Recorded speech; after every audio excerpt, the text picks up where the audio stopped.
Hey, what's going on, everybody? This is Brandon with Taylorsfiresmoke Cooking, and this is another edition of You Can Make It Monday Motivation. I appreciate you guys stopping in to hear what the Lord has given me today. The title or the thing He's put on my heart today is Your Story is Still Being Written. Now, the verse He's given me for today is Jeremiah chapter 29, verse 11. And it states, I know the plans I have for you, says the Lord. They are plans for good and not disaster, to give you a future and a hope. That speaks a lot to me. You may know the beginning of your story. We're currently living in our present, but only God knows our future. Only God knows what the next step is going to be. Now, we can put things in place and design things and set things up to where we have a good idea what the next thing is going to be, but our outcome, God is the only one that knows.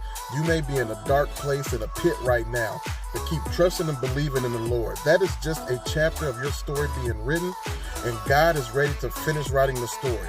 Give your life to Him, reach out to Him, cry out to Him, and allow Him to be the author of your story.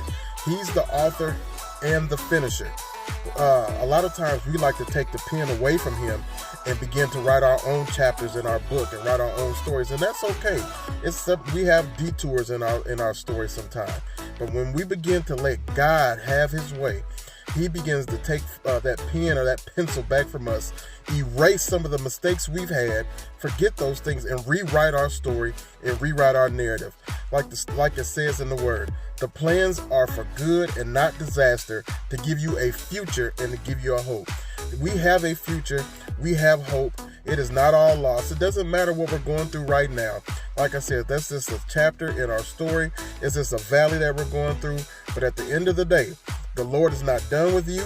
He's not done with me. He's not done with your situation. He's just writing and writing and writing, so your story can be something that helps somebody else, to where your testimony can be a help to somebody else. You never know what somebody else is going through. It says there's nothing that anybody that we go through that somebody else has not faced already and come through it. So we know if they can make it, then we can make it. When we make it, we'll be able to tell somebody else how they can make it. Your story is still being written. Just give it over to God. Trust, believe, be encouraged, keep on walking, keep on talking, keep doing what you're supposed to do, and let God continue to write and be the author. I appreciate you guys. This was a short motivation, but it was enough to inspire me. There are times, we go through things and situations where we look and we just question God, Lord, why am I going through this? Lord, why is this taking so long? Lord, what's going on here? Look, He's the author. He's writing it the way He wants to. We just have to give Him control. Give Him control of the pages. Let Him do what He's supposed to do, and everything will be written the way it's supposed to. I appreciate you guys watching. God bless you. Till the next time, be blessed.